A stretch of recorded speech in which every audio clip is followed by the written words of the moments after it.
Glenn Davidian, and I'm so pleased to be here this evening with our candidates for District 3-4 in the Old North End of Burlington, but also covering different parts of the city.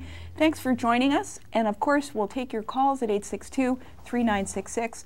We have Chris Pearson here, who is a progressive and who is an incumbent House member, and we have Dave Zuckerman, who is also an incumbent House member, and we have Kesha Ram, who is running as a Democrat, and she is running also with Philip Ortego, who is a Democrat. And we could call you the challengers, I suppose.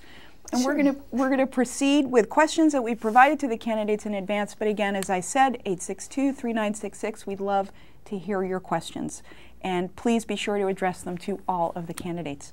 So why don't we start, Chris, with you, and we'll move in a circular direction, a clockwise direction. Why are you running for re-election for House of Representatives, and what qualifies you for the position? Well, thanks for having us, first of all. This is one of the few forums that reaches the whole town, and I think it's really valuable to help folks make an informed decision.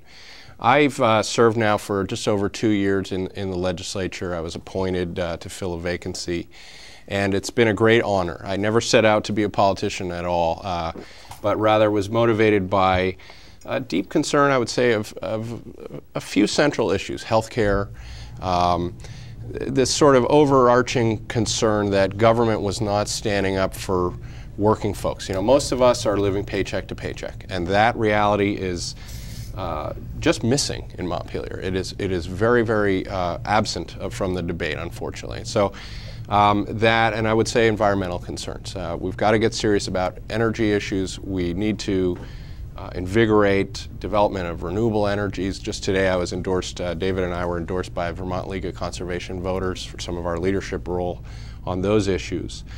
So that's sort of what motivated me to get involved. I know a lot of people are very frustrated by government and tend to turn away sometimes, and that's a very understandable instinct, but I don't think we have that luxury. Government exists whether we're paying attention or not, and so I sort of see myself as getting involved to try to make a difference, try to have policies that reflect the needs of regular folks. And I believe I'm qualified. I mean, I've been there. I've been well received in Montpelier. The state workers named me Legislator of the Year, my first full year in Vermont, or in Montpelier, which was quite an honor. Lots of groups have endorsed me. Senator Bernie Sanders supports my campaign. They see me as an effective voice. I'm not afraid to stand up, but I work well with others, you know, cooperative when necessary. So I hope voters will agree and look at the record and decide to send me back. Thank you very much. My pleasure. Dave Zuckerman, tell us why you are running for re-election and what qualifies you. Sure, thank you.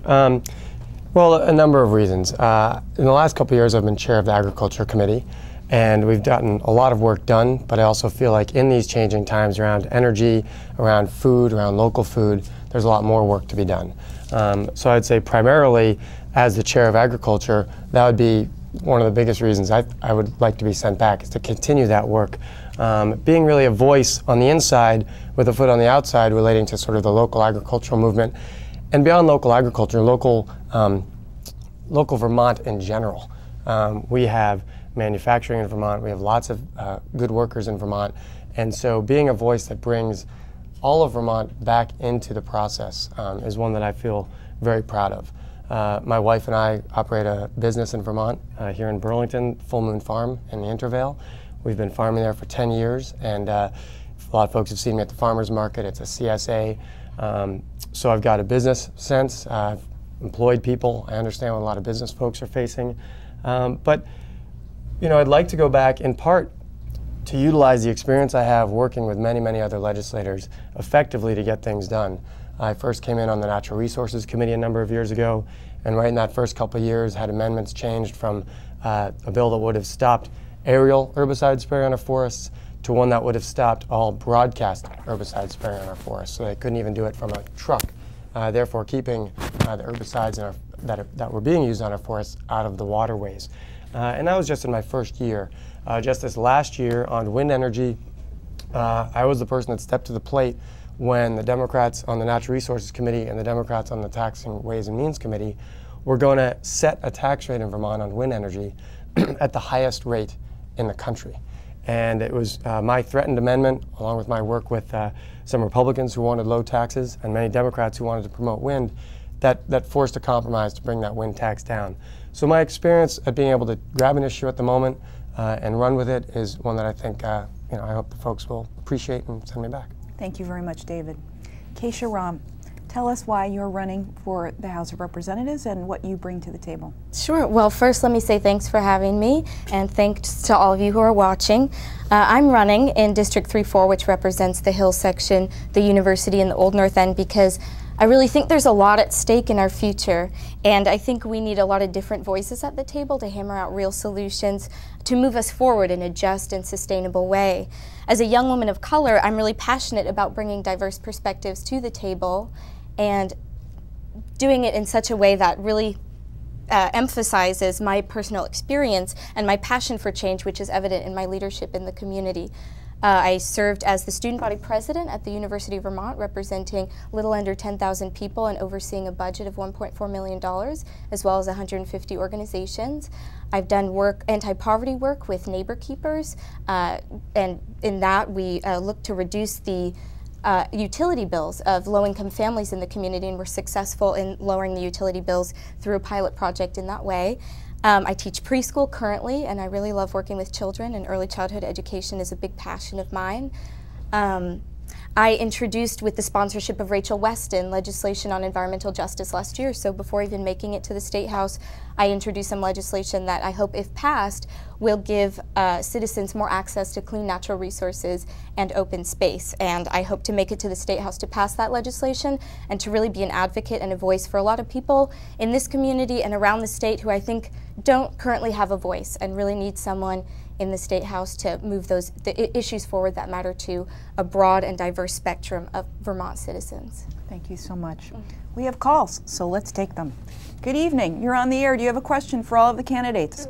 Hi, yeah. Well, I'm a student EVM, and I was wondering where higher education fits into your priorities and how you will help young students, like after they graduate, how they can stay in Vermont after graduation and this, job creation for students, because they really can't stay in Burlington afterwards. Thank you very much for your question. David, we will start with you. Well, sure. A couple things. Higher education is a critical component of the state. I don't think anybody questions that at all. We clearly face tremendous challenges with our state budget with respect to funding higher education. Vermont is one of the last ranking states with respect to direct aid to our financial institutions. It's not an entirely accurate statistic, though, because we also focus a lot of our state money on direct grants and very low interest loans to Vermont students. And so while the state institutions get less money than a lot of other schools, states in the country, we actually fund students, and we allow a lot of Vermonters to go to other state schools and other schools around the country with funding from Vermont. And so it's not always a directly palatable reality for folks who have to pay the bills at UVM or at state schools, but that is a reality for a lot of folks who have grown up and lived in Vermont. They have the opportunity to get state funding for their education. As far as jobs go, I think that's a huge issue. Vermont has been hemorrhaging jobs under the leadership of Governor Douglas for the last 6 years, and even prior to that, we really lost a lot of our manufacturing base. I would argue that my work on that wind energy bill that I spoke of earlier is exactly the kind of work that would say to the wind energy community, which is really much of the next 20 years worth of jobs and energy issues potentially in Vermont, that by promoting wind energy in Vermont, by making Vermont a wind energy friendly place, we would be encouraging manufacturers of wind energy turbines and folks who do other work around wind energy to locate here, thus creating good, solid paying jobs as opposed to some of the ones that have really been developed in Vermont, which is mostly service sector. So those are a couple of examples. There's far more to be done. But can we find more money for higher education? It would be great if we could. Sadly, we've seen our prison budget increase by over $100 million in the time that I've been in the State House. If we're putting money into prisons, we're not going to have as much money to put into higher education. It seems like a backwards system of priorities, and I've been working to change that and have been effective at changing the direction of the state for quite a long time. Thank you very much.